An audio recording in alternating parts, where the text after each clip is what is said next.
My favorite kind of movie to do is science fiction. It opens up the whole of your imagination to the universe. You can pick what you like from anywhere, invent things that haven't been invented, see things in a new way, use things in a new way. You have much more liberty to show your character than, say, a contemporary film where they have to wear contemporary clothes. In a science fiction film, you can really show little facets of the character's personality by what you choose for them to wear. You don't have to conform. And that's just such a great freedom. Bang! Russell was very encouraging to really explore all kinds of crazy ways of putting things together. I would show Russell illustrations and he would select what he liked, and it didn't take long to realize that he really wanted to take it out. It was great to work that way. I felt that we really had a good rapport. The fact that the film was very dark, both literally and figuratively, I played with that a little bit. I mean, I did have hits of color in there because if everything is completely dark all the time, it becomes very shallow feeling. So if you have some color in there, it adds some depth. It punctuates the darkness and makes you really see the darkness more than you would if you didn't have that. The colors became really muted, even more so than they were, so there was actually a lot more color. I see a man with a great destiny before him. Connor McLeod, I wanted to emphasize how long he's been living and reflect that in his costuming. So his colors are very rich. His clothes aren't lavish, but they're very elegant, as his character is. The surroundings that he lives in are from all different eras, as is his clothing. I'm afraid I'd forgotten you were still alive. Always. The costumes in the two films are very, very different. In the first film, more sort of contemporary New York kind of guy. In Highlander 2, I have him much more sort of classical. I wanted to sort of hearken this history he's had. Virginia's character was very sort of streamlined and cool and elegant and very minimalistic, where other characters or extras would be sort of over the top and flamboyant with silhouettes from the early 40s, where Virginia, you know, was just very soft. There was no shoulder pads, very little structure in her clothing to show her figure and the softness and the beauty of her. I didn't want her costumes to detract from her or her performance. Alan Neyman's been taken to Max. Where the background people you can be a little larger with because they're not featured. You're giving information about this place in these little visual hits. Excellent threads, dude. Ramirez, he's a very idiosyncratic character, and that was reflected in his costume choices. There's nothing simple. It's all about the flourishes. Sir would like a suit of clothes by 3 o'clock. Ramirez is a swashbuckler, so his clothing needed to reflect that, because with Ramirez, we don't really see that much of his natural environment to tell us who his character is. Greetings, Highlander.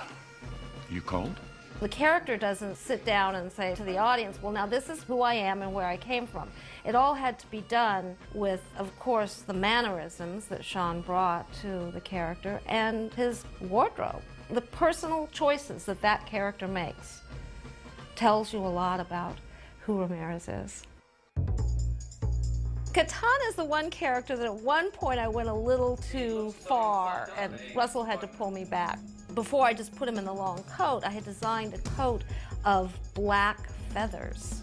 It would have, I think, been stunning, but Russell looked at it and was like, what are you saying? No, you can't do that. I said, well, it's just going to be the lining. And I think I did have some of the feathers in there somewhere.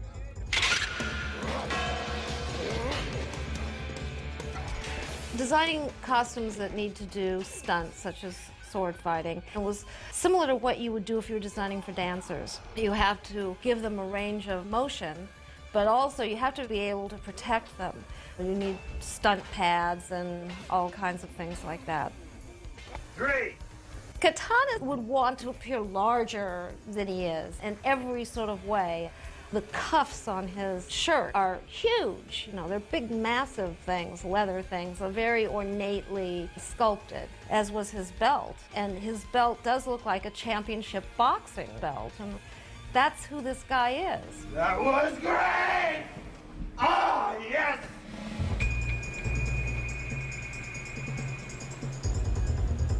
The segment in the movie where we have the eco-terrorists that go into the dam was sort of a painful thing for me to design because I had just come off the movie The Abyss. And after that experience, I had said, if they even drink a glass of water in a movie, I'm not doing it.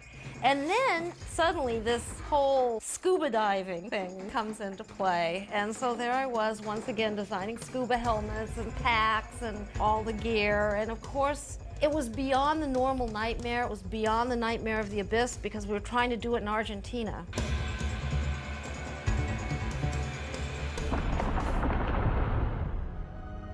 My inspiration for the priest was very definitely Tibetan priests. Not Japanese Buddhists, not Chinese, but very, very specifically Tibetan with a little Mongolian thrown in there for an even more exotic look. I loved those costumes. I loved those costumes. What? Silence, General Katana! Okay, now let me just see if I can get this straight. My favorite costume in the film is the dressing gown for Connor that Louise wears. I loved that. It was just beautiful. I could have looked at it for days. It was velvet and it had quilting on the lapel and little jet beads that just caught the light and, you know, it was very subtle, but just beautifully made. It was beautifully executed. Really what I did is I designed a man's dressing gown for a woman. I don't know if it'll look as good on Christopher as it did on Virginia.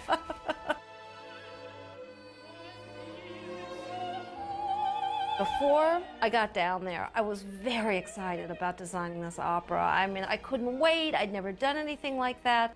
When I got down there and saw what I had bitten off, and, you know, after the sort of numbness of shock wore off, I very, very gratefully accepted the help of the opera company and used their costumes, which was perfect because never in a million years could I have designed that because it's so theatrical, it's so different than film designing.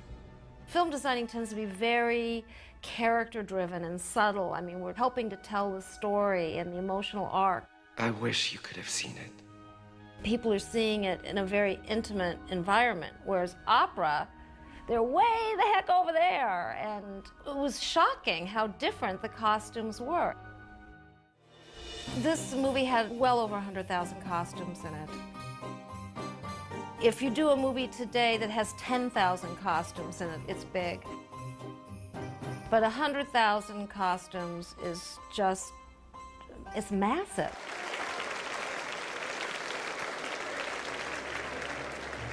I learned a great many lessons. I learned how to be a better costume designer.